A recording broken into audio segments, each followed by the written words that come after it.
الأصدقاء السلام عليكم. Bonjour ou bonsoir les amis. J'espère que vous allez bien en, en ce temps estival. En tout cas, je vous souhaite le meilleur, et si vous êtes en vacances, je vous souhaite également de très bonnes vacances. Bienvenue sur votre chaîne Bled Magharibiya, qui attend vos encouragements en la partageant autour de vous et auprès de vos connaissances. Un immense merci de nous recevoir chez vous et parmi vous. Cette 70e vidéo vient vers vous pour vous proposer ce qui fait débat habituel, c'est-à-dire ce qui fait discussion entre nous. Mais cette fois n'est pas coutume, cette vidéo n'est pas comme les autres, c'est-à-dire pas comme les précédentes. En effet, elle se présente à vous en forme d'une indignation personnelle à l'encontre de la bêtise, j'allais qualifier d'humaine, mais est-ce qu'elle l'est vraiment? Mais c'est une bêtise de l'incompréhension, donc incompréhensible. Et par conséquent, le CQFD de votre Bled Magharibiya se consacre spécialement, et il est dédié aujourd'hui à un de nos éminents professeurs, et plus spécialement à notre docteur analyste avéré, un fin connaisseur de la chose politique, et qu'on voit souvent sur YouTube, et qui à tort est mis en cause par des injures, des insultes, des calomnies et autres diffamations. Et donc ici, en forme de modeste plaidoirie, la présente séquence vient rappeler à tous ceux qui croient encore à la valeur dissuasive de la vérité, eh bien, tout cela méconnaissent totalement la stricte vérité humaine. Avant tout, ce docteur, ce professeur, il s'agit d'un homme, et pas n'importe quel homme. En effet, il s'agit d'un de nos éminents professeurs, analystes, avérés et fins connaisseurs de la chose politique, venant régulièrement via sa chaîne YouTube nous rendre compte de ces clairvoyantes vérités relatives à cette Afrique du Nord. Et modestement, via ma petite vidéo, il se reconnaîtra certainement, et il ne s'agit nullement ici de prendre une quelconque défense à son égard, sachant très bien qu'il en est capable et qu'il en est dans ses pleines capacités de le faire par ses propres moyens et par ses propres soins.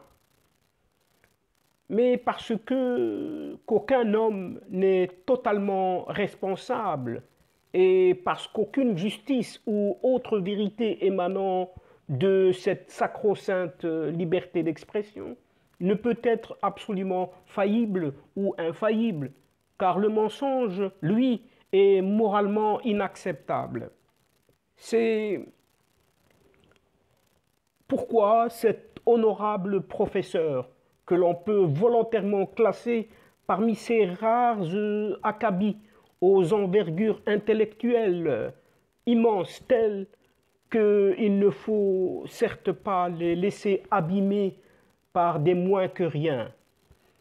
D'autant plus cette communion d'esprit demandée via cette pensée à travers toutes sortes de clivages, qui montrent bien que le débat qui est ouvert aujourd'hui est d'abord un débat de conscience, et le choix auquel chacun d'entre nous procédera personnellement à l'engagement de sa propre vérité.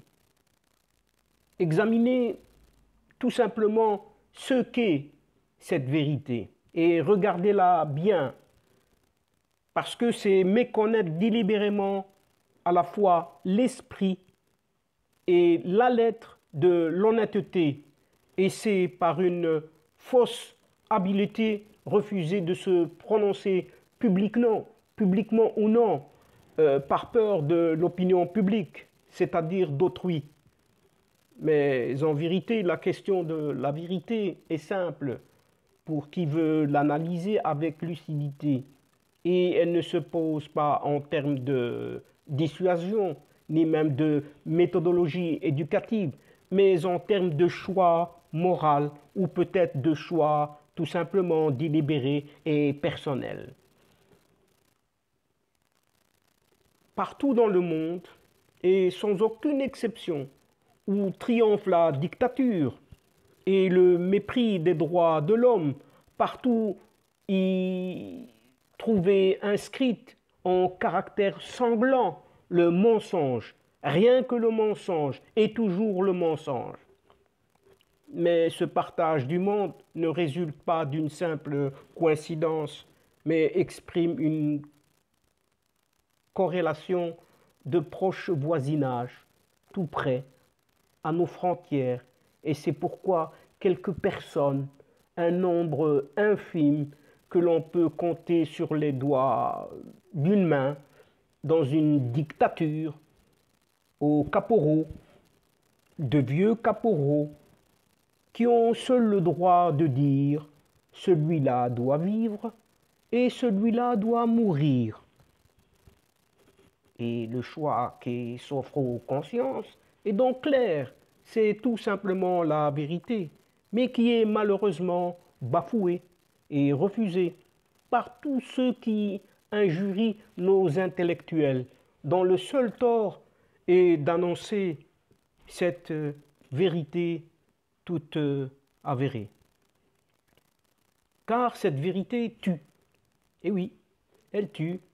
Et nos intellectuels assument, acceptent d'assumer au nom des valeurs fondamentales, celles qui l'ont faite grande et respectée entre toutes. Et dans le même dessein de clarté, et pour des raisons morales, la vérité est un supplice pour ces gens. Et l'on ne remplace pas un supplice par un autre. Mais alors, est-ce une raison de calomnier en diffamant d'éminents détenteurs de savoir? Mais il est vrai que, tellement bien exprimé dans un dicton distillant que l'on avale à pleine gorgée le mensonge qui nous flatte, et l'on boit goutte à goutte une vérité qui nous est amère.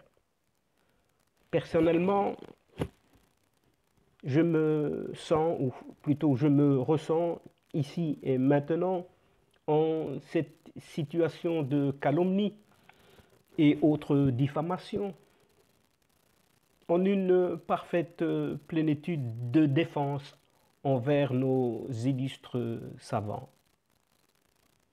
Si notre très convenable déontologie nous prescrit le recul nécessaire, l'essentielle distance de ce que on essaye d'exprimer ici, c'est qu'on s'identifie pleinement et précisément, et pourquoi pas totalement, avec ce docteur compatriote.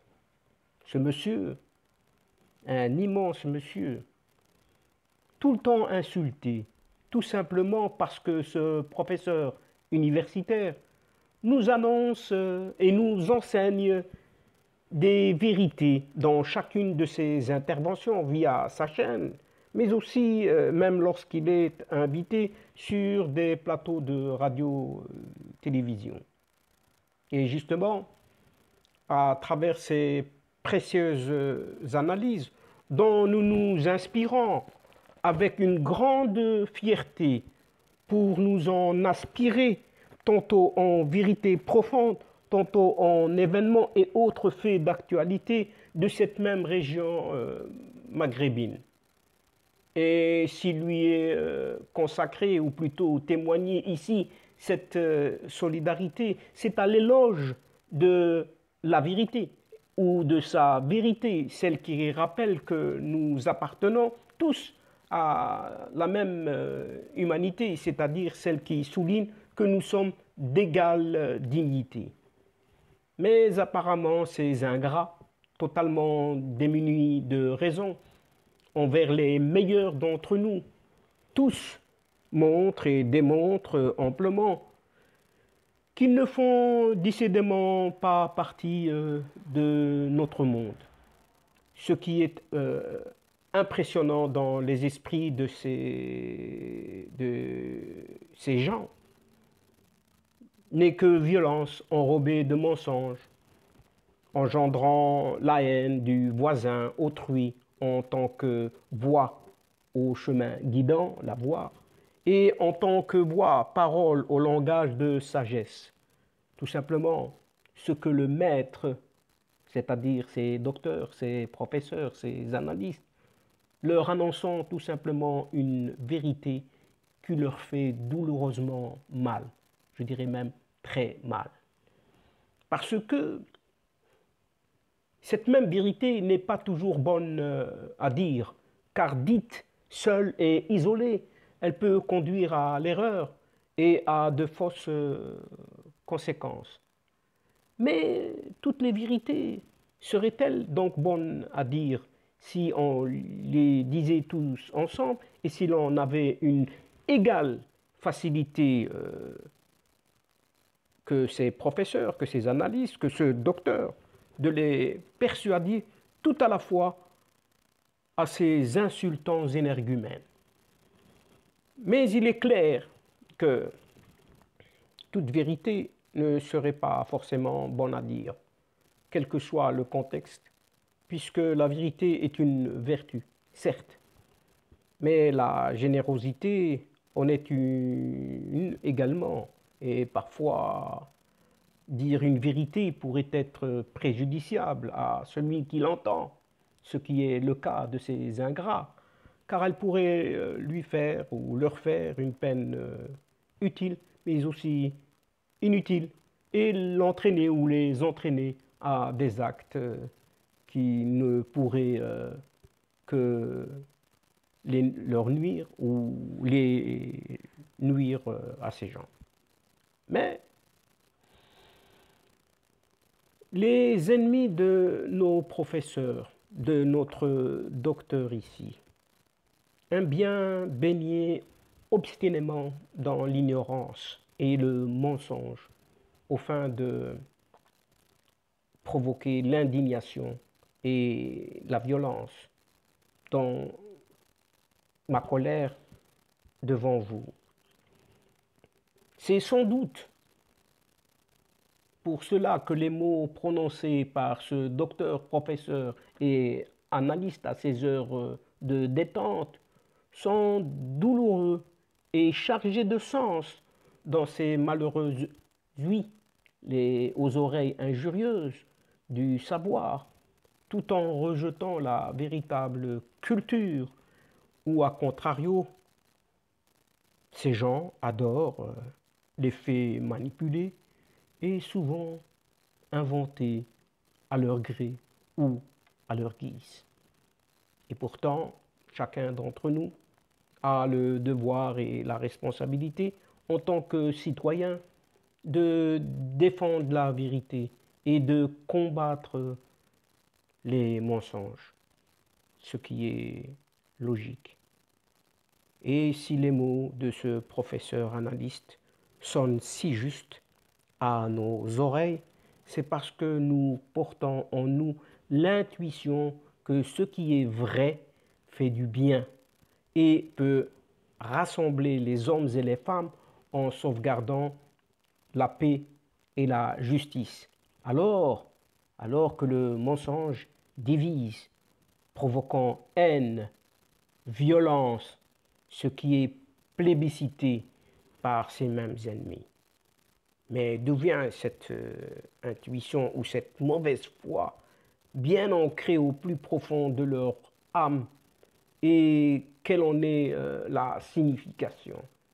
Et répondre à cette question revient à se demander ce qu'est la vérité, tout simplement, et à vouloir comprendre pourquoi elle nous fait du bien alors que le mensonge nous indigne. Mais ça ne dérange pas toujours ses ennemis de ce professeur ou de ce docteur. Or, il est un fait certain qu'appréhender la vérité relève d'une tâche très ardue, car personne ne peut prétendre dire vrai, entre guillemets, d'une façon absolue. Et cela fut déjà évident aux premiers savants déjà. Même la science, semble-t-il, ne détient pas une vérité absolue, puisque ces énoncés fournissent bien des éléments de vérité, mais exprimés dans des énoncés seulement qui n'échappent pas au doute et à une possible réfutation.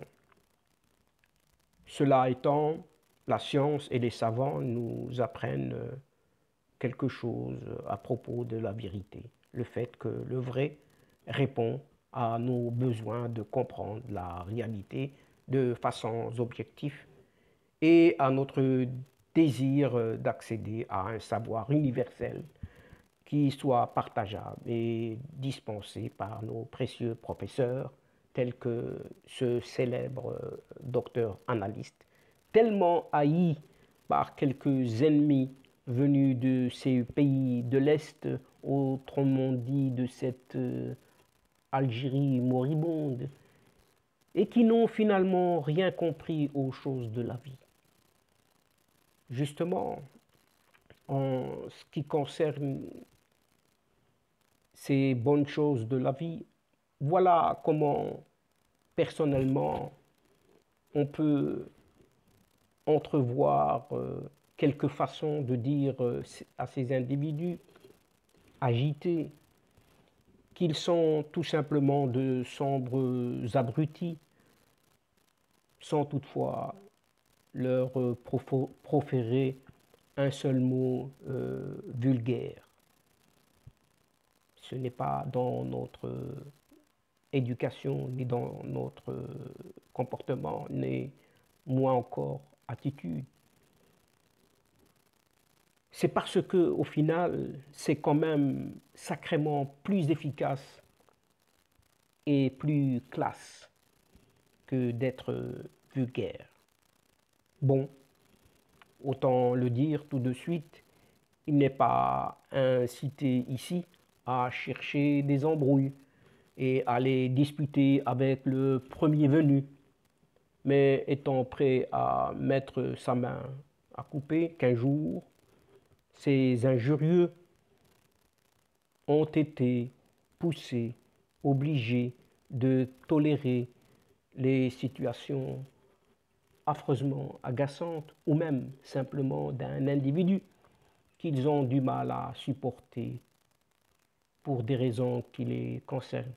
Et c'est fort probablement le cas de notre professeur, notre docteur, notre analyste sur YouTube. Probablement aussi ces enragés de la calomnie ou autre diffamation ont déjà eu envie de proférer un flot de grossièreté et d'insultes à des importuns, comme ici, tout le temps, insultant, pour bien leur faire comprendre ce que pensent ces emportés de leur façon d'être et d'agir, qui est tout simplement incompréhensible. Vous diriez, il y a problème. Effectivement, oui, problème. Ces gens seraient-ils vraiment trop bien éduqués? Pour cela, Et ce serait sans doute vraiment très fort discourtois que d'insulter leur maître, n'est-ce pas? Certes, alors voilà pourquoi il faut offrir à ces extravagants, excités, qui pensent être des gentlemen des temps modernes, soucieux d'insulter les autres, sans tomber dans la vulgarité la plus crasse ou la plus crasseuse. En tout cas, c'est la seule arme en ce moment pour nous, en ce qui nous concerne, défendre nos intellectuels face à ces individus très lourds, ont des raisons qui peuplent ce monde et pourtant pas loin de chez nous, à quelques milliers de mètres de nos frontières. Aussi, il vous est livré modestement quelques manières de dire que ce ne sont que de sombres abrutis et sans leur proférer le moindre mot grossier, car en les écoutant injurier tous azimuts, l'on voudrait bien être d'accord avec eux, uniquement, mais uniquement pour leur faire plaisir. Mais dans ce cas, toutes les parties auraient toutes deux tort.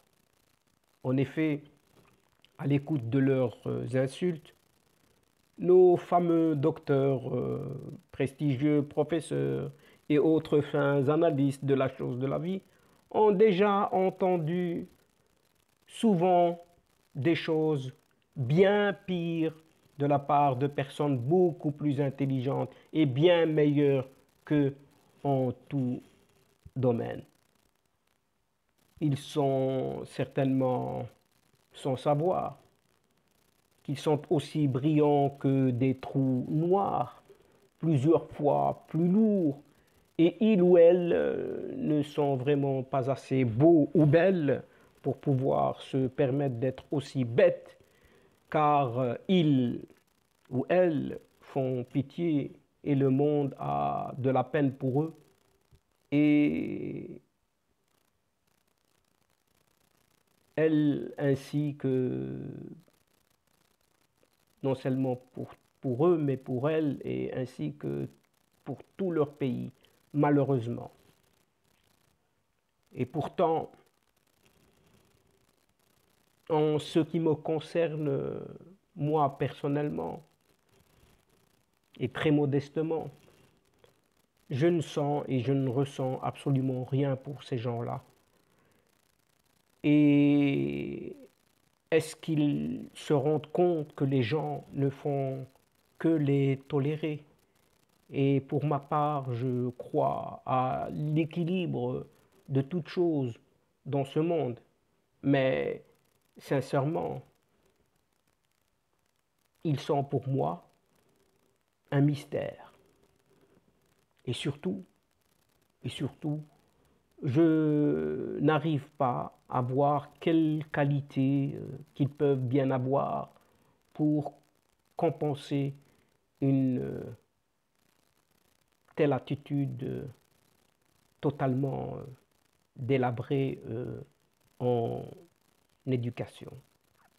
Il est vrai aussi que notre docteur, professeur, analyste les écoute patiemment. Il peut essayer de tout leur expliquer. Mais malheureusement, et malgré tout son bon vouloir, il ne peut comprendre les choses à leur place. Et dans tout cela, il faut espérer vraiment que le reste de leur temps est aussi agréable qu'ils ne savent l'être avec autrui, car toutes les personnes qui ont dit un jour qu'elles les aimaient se sont trompées. Puisque si l'intelligence, la subtilité et la finesse d'esprit ne sont pas leurs points forts, alors ils pourraient au moins tenter quelque peu de se démarquer par discrétion et en toute, justement, discrétion. Mais en toute dérobade, ces gens n'ont recours qu'au plus facile, à savoir la calomnie et la diffamation, à savoir l'injure, l'insulte, ce qui est appelé en langage courant l'absence de débat véritablement contradictoire à propos de toute gestion et ou de l'impossibilité de dialogue entre différents points de vue.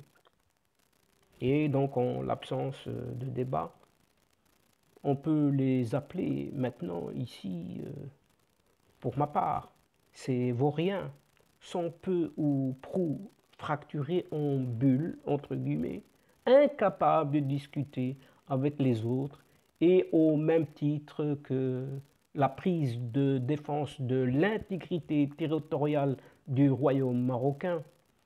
Ces galapias nous trouveront et nous retrouverons à chaque fois sur leur chemin dès que nos intellectuels font l'objet de leur colibé menaçant. Et par conséquent, au nom de cette sacrée vérité qui dérange tellement ces gens, tous ces gens,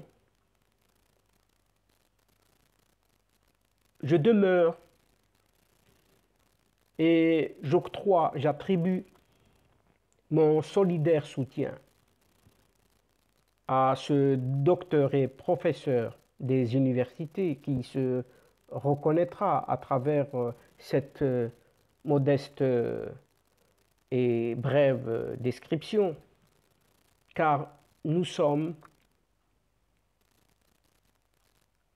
et resterons fidèles à tout ce qui est vrai, parce que ce monsieur est vrai, tout en demeurant à ses côtés, mais nous demeurons toujours aux côtés de nos intellectuels, quoi qu'il en soit. Et voilà, donc, chers amis, c'est ici que prend fin ma colère et mon indignation à propos de ces vérités et à propos de ce que subit notre professeur. Donc ici prend fin notre entrevue en prenant congé de vous et en refermant la séquence d'aujourd'hui, tout en espérant vous retrouver bientôt avec grand plaisir à travers ce qui fait débat ou ce qui fait discussion entre nous. Un tout grand merci pour votre confiance, pour votre fidélité et un grand merci pour votre patience. Mais surtout, chers amis, ne nous oubliez pas et n'oubliez pas d'aider votre chaîne Bled Magharibiya en vous y abonnant en masse et de faire abonner vos connaissances et de nous faire connaître un peu partout, surtout en partageant autour de vous les séquences vidéo. Au revoir les amis, l'asdiqa, salamu alaikum wa rahmatullahi ta'ala wa barakatuh. À la prochaine fois et à bientôt. إلى اللقاء في حصة أخرى إن شاء الله. مع السلامة.